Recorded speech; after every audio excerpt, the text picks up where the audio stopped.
नमस्कार, मैं हूं विश्वनाथ मिश्र। आज बात करेंगे अतीक अहमद के बेटे असद के एनकाउंटर की। झांसी में एसटीएफ ने असद का और उसके एक साथी का एनकाउंटर किया। माफिया की इस मुठभेड़ में हुई मौत पर सियासत गर्म हो गई है। जहां विपक्षी दल, जिसमें समाजवादी पार्टी प्रमुख है, उन्हें अतीक और अशरफ पर ढेर सारा दुलार और प्यार आ रहा है।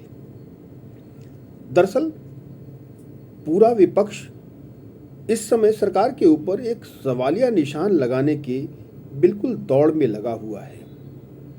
निकाय चुनाव नज़दीक हैं। सरकार और विपक्ष के बीच में नूरा कुश्ती चलनी है। चुनाव को लेकर के दोनों दलों में एक दूसरे पर आरोप और प्रत्यारोप का दौर चल रहा है। दरअसल विपक्ष ने और विशेष रूप से अखिलेश यादव ने और डिम्पल यादव ने एनकाउंटर को चुनाव को से जोड़ते हुए कई सवाल खड़े कर दिए हैं। अखिलेश यादव ने कहा, बीजेपी फर्जी एनकाउंटर करवा रही है।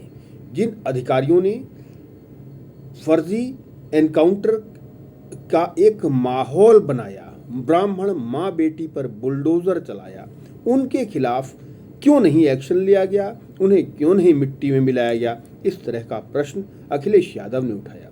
वहीं सपा सांसद डिम्पल यादव ने भी एनकाउंटर पर सवाल उठाए और कहा कि भारत एक प्रजातांत्रिक और लोकतांत्रिक देश है। यहाँ रूल्स और रेगुलेशन के हिसाब से काम होना चाहिए, लेकिन देश के सबसे बड़े राज्य उत्तर प्रदेश में फेक एनकाउंटर का दौर जारी है। वहीं सुमाज एसबीएसपी यानी सुभासपा के अध्यक्ष ओम प्रकाश राजभर ने इस एनकाउंटर का समर्थन किया, स्वागत किया।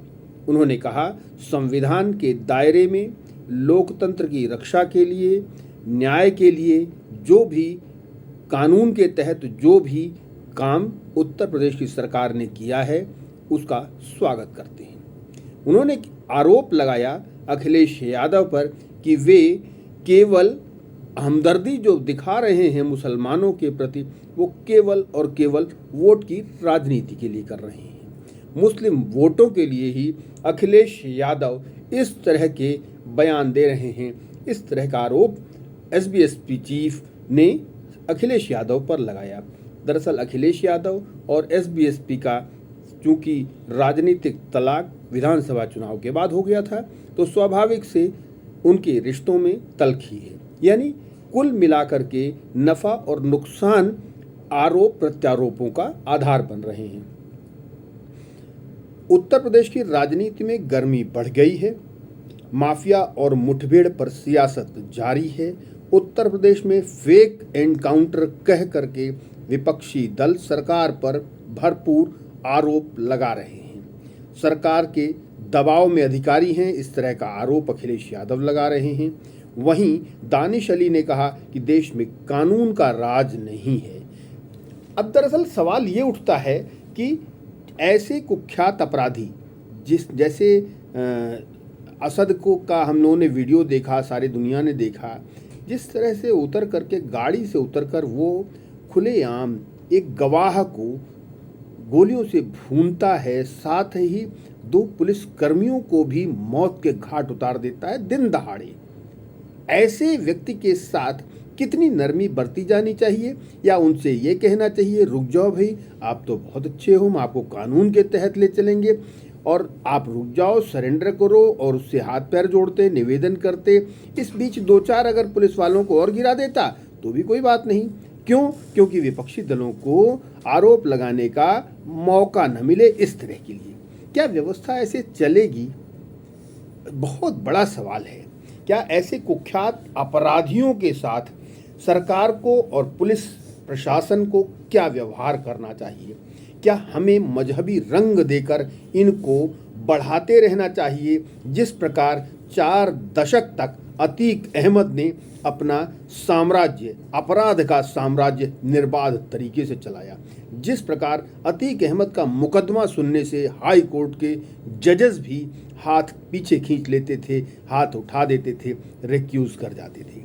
क्या वही राज अभी भी उत्तर प्रदेश में सभी विपक्षी दल चाहते हैं?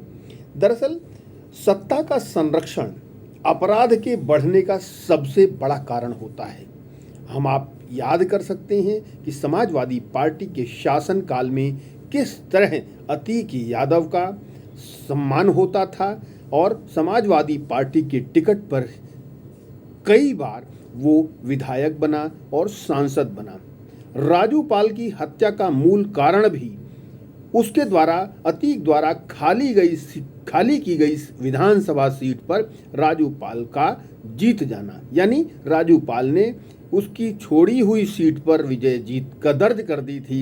केवल इसलिए अतीक ने राजू पाल का मर्डर करा दिया। ऐसे दुर्दांत अपराधियों के साथ क्या होना चाहिए? क्या राजनीतिक चश्मे से इनको देखा जाना चाहिए या सत्ता का संरक्षण देकर इनको पढ़ने का मौका देना चाहिए? ये बहुत बड़ा सवाल है।